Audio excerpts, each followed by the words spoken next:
True love உண்மையான காதல்னு நம்மக்கிட்ட அடிக்கடி சொல்லிக்கிட்டே இருக்காங்கல்ல. இதான்டா ட்ரூ லவ், இதான்டா ட்ரூ லவ்வுன்னு. சின்ன வயசுலேருந்தே சில ஃபேண்டஸிய ட்ரூ லவ்வுன்ற பேர்ல நம்ம மண்டைக்குள்ளலாம் சொருகியிருக்காங்கல்ல, ஒரு ப்ரோகிராம் மாதிரி.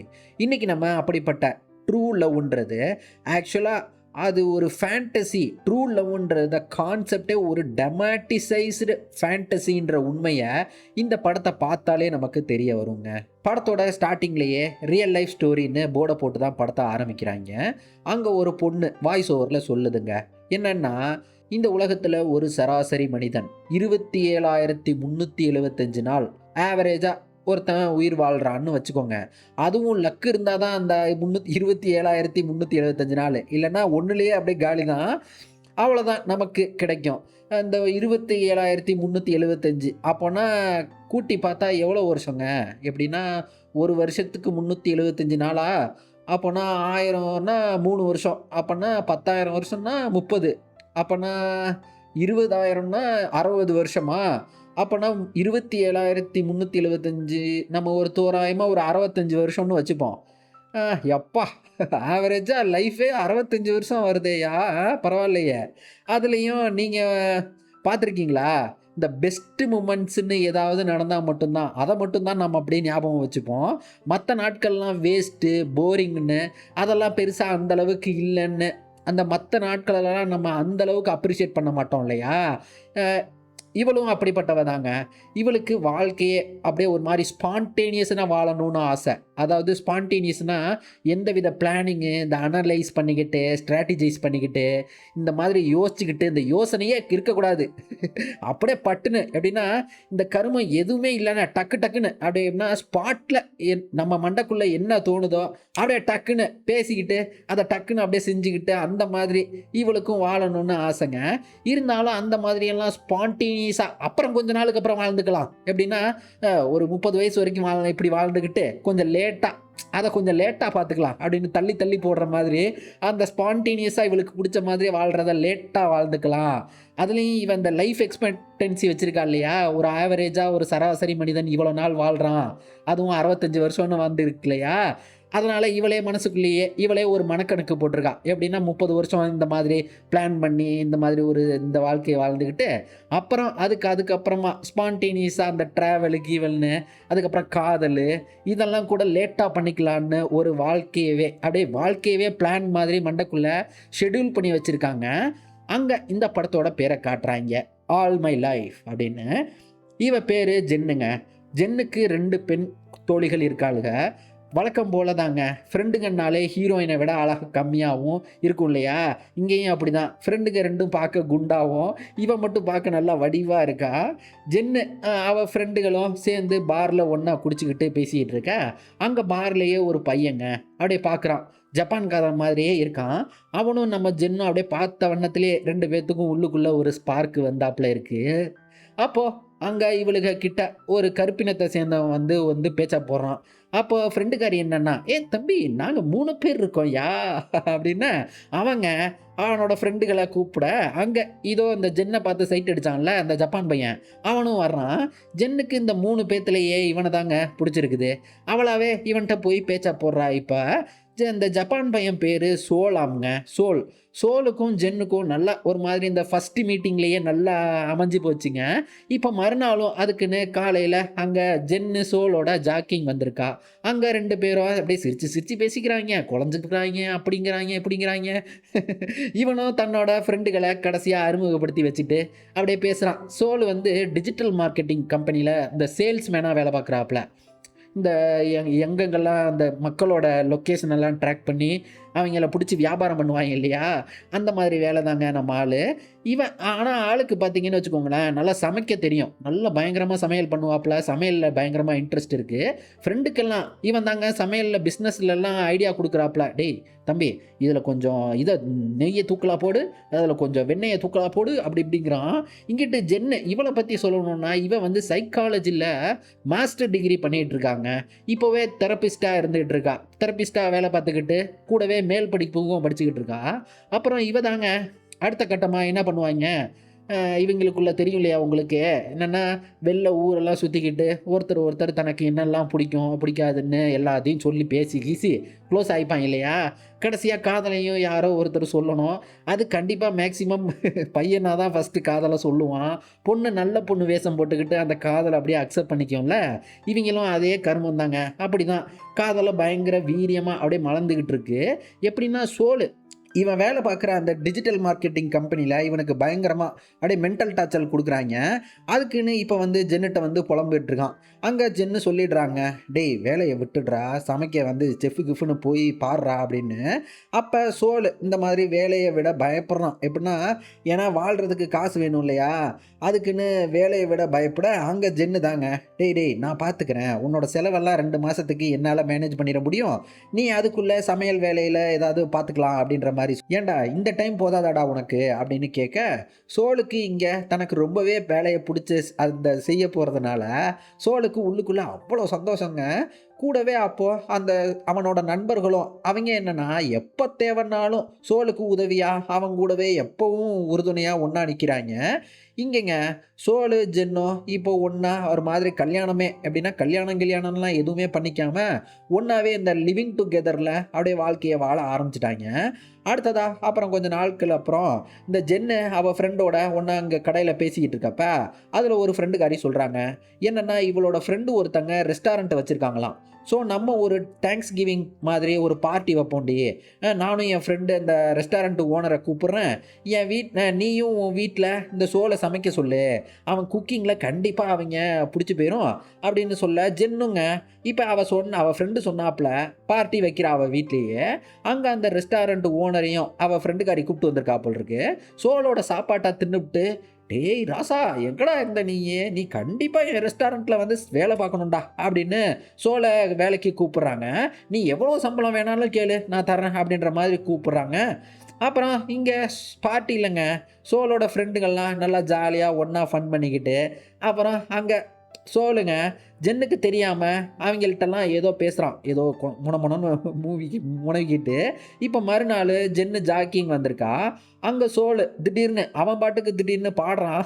கூடவே அப்போது திடீர்னு ஃப்ரெண்டுகளும் வந்து மியூசிக்கெல்லாம் வாசிச்சுக்கிட்டு ஒன்றா நிற்க பார்த்தா மொத்த அந்த நேற்று வந்த பார்ட்டியில் வந்த எல்லா கும்பலும் வந்து பாட்டை பாட சோலு அப்போது டக்குன்னு சர்ப்ரைஸ் மாதிரி பிளான் பண்ணி அங்கே எல்லாருக்கும் முன்னிலையும் ரொம்பவே அந்த கிராண்டாக கெஸ்டர் எப்படின்னா லவ் ப்ரப்போஸ் பண்ணி வில் யூ மேரி மீ அப்படின்னு கேட்க ஜென்னு அவனோட காதலை அக்செப்ட் பண்ணி கல்யாணமும் பண்ணிக்கிட்ட சம்மதிச்சிட்டாங்க. எல்லாம் ஆரவாரம் பண்ணி இவங்க என்னென்னா அங்கேயே கொஞ்சம் குழாவுதுங்க இந்த காதல் ஜோடிங்க. அடுத்ததா சோலுங்க ஆள் செஃப்பாக வேலைக்கு சேர்ந்துட்டாப்புல. மொதல் நாள் வேலைக்கு போயிட்டு வந்து நல்லா அசதியாக வந்து வீட்டில் தூங்கிக்கிட்டு இருக்க அங்கங்க சோலுக்கு திடீர்னு வயிறு ஒரு மாதிரி பயங்கரமாக வலிக்குது. ஆள் ஒரு மாதிரி வழியிலேயே கடந்து துடிக்கிறாப்புல. ஹாஸ்பிட்டலில் சேர்த்துட்டாங்க போல் இருக்கு. ஃப்ரெண்டுங்கெல்லாம் எல்லாம் வந்துட்டாங்க அத்தராத்த என்ன கூட பார்க்காம.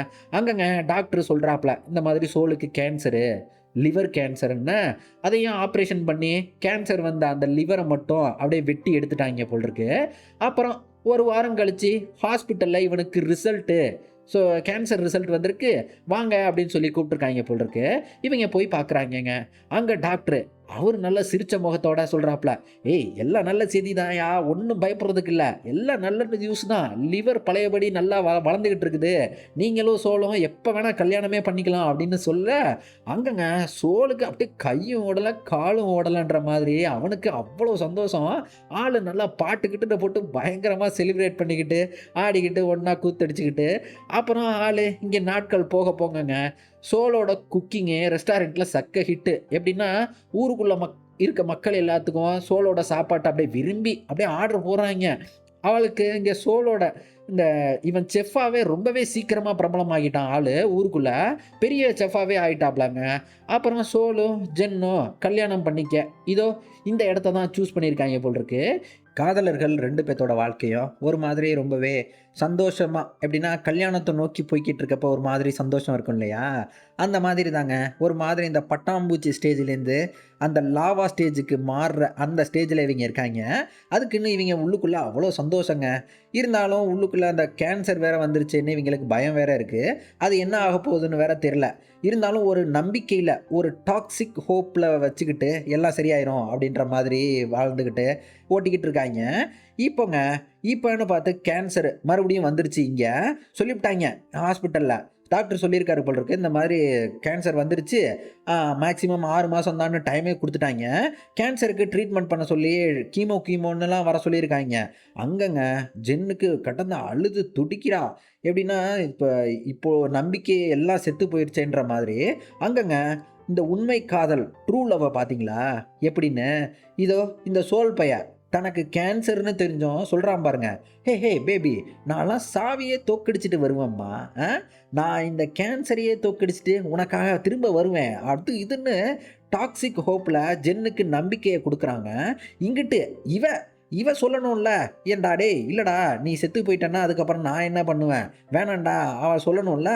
அவள் என்னன்னா டே டே இல்லைடா, இந்த மாதிரி காதலை விட எனக்கு லாங் டேர்ம் ஹாப்பினஸ் தான்டா எனக்கு முக்கியம் அப்படின்னு சொல்லிட்டு, ஸோ உன் காதலுக்கு இதெல்லாம் எனக்கு வேணாம், ஸோ கல்யாணம்லாம் பண்ணிக்க வேண்டாம்னு சொல்லணும்ல. ஆனால் இவங்க டேய் நம்ம கல்யாணம் பண்ணிக்கலாம்டா, பண்ணுறோம் பண்ணியே ஆகுறோம் அப்படின்ற மாதிரியே சொல்லிக்கிட்டு இருக்கா. இவங்க 2 பேரும் ஒரு மாதிரி இந்த டாக்ஸிக் பாசிட்டிவிட்டின்ற ஸ்டேட்டில் தாங்க வாழ்ந்துகிட்டு இருக்காங்க. அடுத்ததா இவளோட ஃப்ரெண்டுகள்லாம் ஒன்றா சேர்ந்து ஒரு ஐடியா மாதிரி, எப்படின்னா ஒரு டொனேஷன் மாதிரி இன்டர்நெட்டில் இந்த உயிர் பிச்சை கேட்டு காசை டொனேஷன் கேட்பாங்க இல்லையா, அந்த மாதிரி தாங்க இந்த ஃப்ரெண்டுக்காரி வெப்சைட் ஒன்று க்ரியேட் பண்ணி டொனேஷன் சேரிட்டி பண்ணுற மாதிரி. காசுலாம் சீக்கிரமாகவே நல்லா கலெக்ட் ஆகிடுது. ஊரில் இருக்கவங்க எல்லாம் பாவம் பார்த்து காசை போட்டாங்க. இங்கிட்ட மண்டப ஓனருங்க அவர் என்னென்னா ஃப்ரீயாகவே மண்டபத்தில் கல்யாணமே பண்ணிக்கோங்க, கூடவே சாப்பாட்டு செலவையும் நானே பார்த்துக்கிறேன் அப்படின்னு சொல்லிட்டு அவராகவே சாப்பாட்டையும் ஒத்துக்கிட்டாப்புல, எல்லாத்தையும் அவராகவே ஃப்ரீயாக பண்ணிட்டார்ப்பிலையே அப்படின்ட்டு. அப்புறம் மாப்பிள்ளை பொண்ணுக்கு இந்த ட்ரெஸ் எல்லாம் கூட இந்த ஃப்ரீயாகவே, அதுவும் சாதா ட்ரெஸ் எல்லாம் இல்லைங்க, அதுவும் அந்த ஆடம்பர ட்ரெஸ்ஸு தான். இப்போது கல்யாணத்துக்கு மொதல் நாள் ராத்திரிங்க இவளுக்கு அந்த அங்கே ஒரு ட்ராமா நடக்குது இவங்களுக்குள்ள. என்னென்னா இப்போ தான் சொல்கிறான் அந்த சோல் பையன், என்னென்னா ஏய் வேணாம்மா கல்யாணம்லாம் வேணாம், நான் செத்து போயிட்டேன்னா அப்புறம் என்ன பண்ணுவேன் வேணான்னு. இவன் விடவே மாட்டான். பரவாயில்லடா பரவாயில்ல, நான் விதவே ஆனாலும் பரவாயில்ல, உன்னை தான் கல்யாணம் பண்ணுவேன்னு ஒத்த காலில் நிற்கிறான். ஒன்று சேர்ந்துட்டாங்க கடைசியாக. இப்போ ஒன்று சேர்ந்துட்டு இப்போ மறுநாள் கல்யாணமும் நடக்குது. அங்கங்க மணப்பெண் தோழிகள் எல்லா அவளுகள்லாம் பேச்ச போட, அங்கே சோலும் ஜென்னும் இப்போ எல்லாருக்கு முன்னிலையும் ஒன்றா கல்யாணமே பண்ணிவிட்டாங்க. அடுத்ததா ஆட்டம் பாட்டம் கொண்டாட்டம் எல்லாம் நடக்க, அடுத்ததா இப்போ சோலுக்கு ஹாஸ்பிட்டலில் கீமோ ட்ரீட்மெண்ட்டு நடக்குதுங்க. டாக்டர் சொல்லிடுறாரு கேன்சரு ஃபுல்லாக வயிறெல்லாம் ஃபுல்லாக ஸ்ப்ரெட் ஆகிடுச்சு போச்சுமா, அவ்வளோதான் டாப்பில். சோலில் டிஸ்சார்ஜ் பண்ணி வீட்டுக்கு கூப்பிட்டு வரேன். அங்கே தாங்க இவங்க ஹோப்புன்னு சுற்றிக்கிட்டு இருந்தாங்கல்ல, அந்த நம்பிக்கை இப்போ இவங்க கண்ணு முன்னாலேயே செத்து போச்சுன்றதை நினச்சி ஜென்னு அப்படியே அழுது கொட்டுறா. அப்புறம் இவங்க வாழ்க்கை ஒரு மாதிரி எப்படின்னா சோகமாக அந்த வலி நிறைஞ்சதா அப்படியே ஒரு மாதிரி போகும் இல்லையா, அங்கேயும் அப்படி தாங்க. அங்கேயும் பாருங்கள் இவங்க ஏதோ சந்தோஷமாக ஒன்றா இருக்காங்களாமா. காரமாக முடிச்சவங்க. வாழ்க்கை எப்படி போய்கிட்டு இருக்கு இந்த நேரத்தில், உங்களுக்கு இதெல்லாம் தேவையா அப்படின்ற மாதிரி. அப்புறங்க இப்போ ஒரு நாள் தூங்கையிலே சோல்ட்ட இந்த ஜென்னு சொல்கிறா என்னென்னா, டேய் இந்த உலகத்திலேயே சராசரி மனுஷன் ஒரு அவனோட வாழ்நாளில் எவ்வளோ நாள் வாழ்கிறான்னு பார்த்தீங்கன்னா 27,375 நாள் வாழ்கிறான். அதுவும் நம்ம லக்கியாக இருந்தாதான்னு சொல்ல, சோல் பயலுக்குங்க அவனுக்கு அந்த லக்கு இல்லையேன்னு நினச்சி ஆள் மனசுலையே வருந்தி கஷ்டப்படுறாப்புல. அப்புறம் சோலு அவன் ஆசைப்பட்டாப்புல அவங்க ஊருக்குள்ளேயே இவங்க வாழ்கிற அந்த வீட்டுக்கு பக்கத்துலேயே சோலுக்கு பிடிச்சாப்புல ஹோட்டலையும், அதுவும் அவன் பேரில் இல்லை, அவன் தான் பேரை செலக்ட் பண்ணியிருந்திருக்கான், நவ் ஆர் நெவர்னு. அதை அவனோட காதலி அந்த ஜென்னு இவ தாங்க ஹோட்டலுக்கு உரிமையாளராக முதலாளியாகவும் இருந்து ஹோட்டலை ஆரம்பிக்கிறா. அப்புறம் இவங்க இங்க ஹனிமூனுக்கு எப்படி வந்திருக்காங்க பார்த்தீங்களா? ஃப்ரெண்டுகளோட வந்திருக்கா.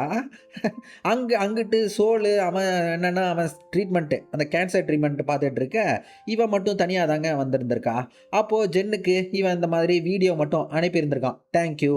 எனக்கு இந்த மாரி வாழ்க்கை குடுத்ததுக்கு" அப்படின்னு சொல்லி நன்றி எல்லாம் சொல்லி வீடியோ அனுப்பியிருக்க, அங்க கடைசியா ஜென்னு பீச்லயே தனியா ஹனிமூன் என்ஜாய் பண்றா. அப்போ காட்டுறாய்ங்கங்க. இந்த படத்த உண்மை சம்பவத்திலேருந்து தான் எடுத்திருக்காங்க இல்லையா? அங்க இந்த ஜென்னுன்ற சோலுன்றவங்களும் ஏப்ரல் 11ஆம் தேதி 2015ல கல்யாணம் பண்ணி, அப்புறம் ஆளு அந்த சோலுன்றவரு பார்த்தீங்கன்னா 4 மாசத்துக்கு அப்புறமா, அதாவது 128 நாளுக்கு அப்புறமா ஆளு இறந்துட்டாப்புலங்க. இவிங்க இவிங்க தான் அந்த அந்த உண்மையான சோல் மற்றும் ஜென்னு. ஆளு நல்லா பார்த்துக்கோங்க ஆட்கள. இந்த பொண்ணு தாங்க அந்த கேன்சர்ன்னு தெரிஞ்சும் அவன கல்யாணம் பண்ணியிருக்கா. இவிங்க இவிங்க தாங்க நம்மள்ட்டலாம் அந்த ட்ரூ லவ்வுன்னு சொல்லுவாங்க இல்லையா? அதாவது சாகப் போறவனா இருந்தாலும் அவங்களையே கல்யாணம் பண்ணிக்கிட்டு, செத்ததுக்கு அப்புறமும் வேற யாருக்கும் கல்யாணம்லாம் பண்ணிக்காம, அவங்களையே செத்ததுக்கு அப்புறம் கூட அவங்களையே வாழ்ந்தவன நெனச்சுக்கிட்டு, அந்த நினைவிலேயே வாழ்ந்துகிட்டு, அவங்களும் வாழ்க்கைய முடிச்சுக்கிட்டு செத்துறணும். அப்படின்ற ஐடியாவ தான் இந்த ட்ரூ லவ் போல இருக்குது. இதுல இதுல ஒரு டாக்ஸிக் ப்ரைடும் இருக்கு. கவனிச்சீங்களையா? என்ன ப்ரைடுன்னா, அதாவது என்னன்னு "ஏய் என்ன பாத்தியா? நான் பாரு சாகப் போறவன போய் கல்யாணம் பண்ணேன் பாத்தியா? இதான்டி உண்மையான லவ்" அப்படின்னு சொல்லிப்பாங்க இல்லையா? இது ஒரு டாக்ஸிக் ப்ரைடுங்க. இப்படி சொல்லி நம்ம அருமை பெருமை எல்லாம் பேசிக்கலாம்ல. இந்த டாக்ஸிக் ப்ரைடு இதுக்காகவே இவ ஒரு சேவியர் காம்ப்ளெக்ஸ்லேருந்து தன்னோட வாழ்க்கையவே தியாகம் பண்ணியிருந்திருக்கா, சனிய புடிச்சவ. அங்க இந்த படமும் முடியுதுங்க.